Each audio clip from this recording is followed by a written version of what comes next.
Welcome to my channel. Today, we're diving into the opulent lifestyle of Prince Edward, Duke of Edinburgh. From his grand estate to his luxurious travels, discover how this royal lives a life of unparalleled extravagance. A royal beginning. Born on March 10, 1964, Prince Edward is the youngest child of Queen Elizabeth II and Prince Philip. Growing up in the royal family afforded him privileges beyond imagination, including early encounters with historical figures like astronaut Neil Armstrong and a childhood filled with horseback riding and polo matches. Unlike his older siblings, Edward's upbringing was slightly more relaxed, reflecting his parents' evolving approach to parenting over time. While Charles was raised under strict formality and Anne developed a steely independence early on, Edward was given more space to explore his interests. That freedom shaped his personality, more understated, more reserved, and perhaps more grounded, despite being born into one of the most powerful families on earth. He attended Gordonston, the same notoriously rugged boarding school his father once endured, but he later shifted toward a more refined academic path at Jesus College, Cambridge, where he studied history. While there, he stayed relatively low-key for a royal but was known for keeping close to a tight group of friends, attending lectures, and maintaining an unusually normal student lifestyle, at least by Windsor standards. Royal blood, unroyal moves. Prince Edward took a very different path from his siblings after university. Instead of jumping straight into military service or permanent royal duties, he chose the entertainment industry, a move that shocked many in the royal household. He briefly worked for theatrical producer Andrew Lloyd Webber's Really Useful Group and later launched his own production company, Ardent Productions, in 1993. The goal? To create documentaries and entertainment programming focused on royal history and public interest stories. But not everyone loved the idea of a royal stepping into showbiz. Critics called it self-serving. Others questioned whether a prince could separate himself from palace influence. Still, Edward was determined to prove he could build something of his own, outside of inherited privilege. Though Ardent never quite lived up to its ambitious vision and eventually folded in 2009, the experience gave Edward a taste of independence and business. He learned how to manage teams, navigate contracts, and understand the realities of earning, not inheriting, income. While some called it a misstep, it actually helped shape his future royal role. More pragmatic, more hands-on, and far less entitled than expected. The reluctant royal who became indispensable after the closure of Ardent Productions, Prince Edward made a full pivot back into royal life, and this time, he leaned all the way in. While his early detour into television raised eyebrows, his return to royal duty was slow, steady, and eventually respected. He took on hundreds of engagements each year, many of them under the radar, and earned a reputation as one of the most diligent, least scandal-prone members of the family. What made him different? He wasn't chasing headlines or trying to be the most charismatic royal in the room. Instead, he focused on substance, leading charity events, supporting educational initiatives, and stepping into key roles vacated by aging or controversial family members. His work with the Duke of Edinburgh's award alone has impacted millions of young people around the world.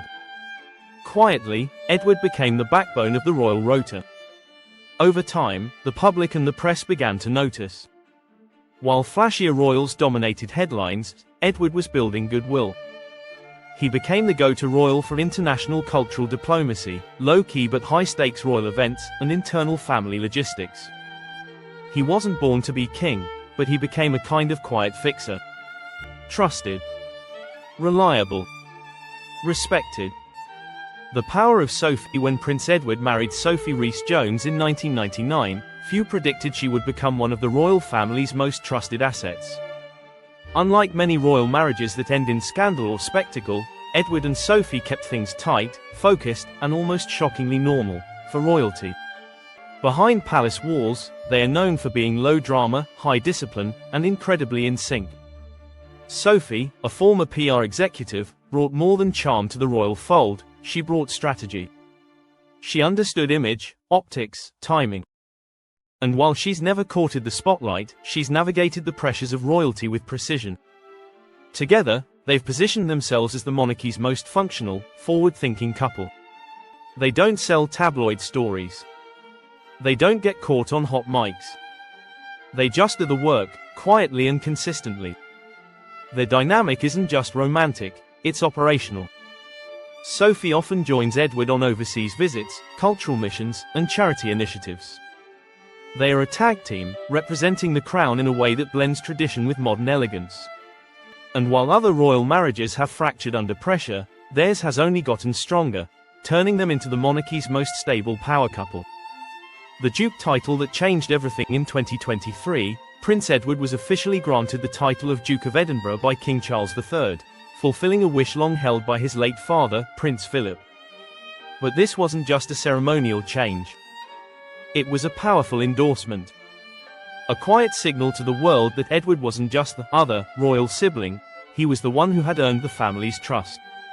The title carries massive symbolic weight. Prince Philip held it for over 70 years, using it to reshape the monarchy's connection with young people, science, and service. Handing that legacy to Edward wasn't just about family tradition, it was a reward for decades of unflashy loyalty and behind-the-scenes stability. And it came with tangible perks: more influence, more responsibilities, and a louder voice in the future of the monarchy. As Duke of Edinburgh, Edward now oversees key royal programs, most notably the Duke of Edinburgh's Award, which has global reach and cultural significance. He's also taken on more senior roles within the Commonwealth, diplomatic events, and even succession planning behind the scenes. In many ways, he's become the monarchy's secret weapon, not the heir, but the executor. Title with teeth, lifestyle, legacy, and leverage. Becoming Duke of Edinburgh didn't just elevate Edward's status, it amplified every part of his life. Suddenly, every room he enters, every delegation he leads, carries heavier weight. His public appearances are more prominent. His voice in palace strategy carries more influence. He's no longer simply the Queen's youngest son, he's the carrier of Prince Philip's crown jewel legacy. And with the title came deeper access to estates, assets, and influence.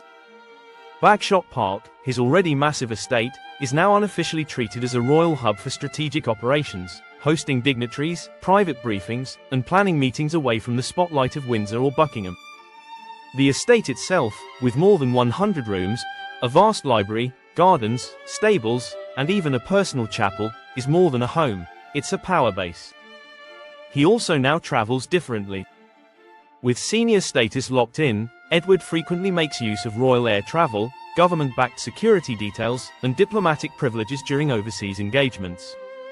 Whether it's attending climate forums in Europe, youth development conferences in Asia, or royal ceremonies in the Caribbean, Edward's presence signals quiet authority. He doesn't just show up, he represents continuity, reliability, and control. That's the life of Prince Edward, low-noised, high-power, and wrapped in royal precision. He may not dominate the headlines, but behind the scenes, he's one of the most influential players in the modern monarchy. From palatial estates to private diplomacy, from quiet legacy building to commanding one of the most respected titles in royal history, this isn't just royalty. This is strategy. If you learned something new or saw Prince Edward in a whole different light, hit that like button. Drop a comment with your favorite part, or who you want us to cover next. And don't forget to subscribe. We've got more royal deep dives, untold wealth stories, and elite level lives coming your way. Until next time.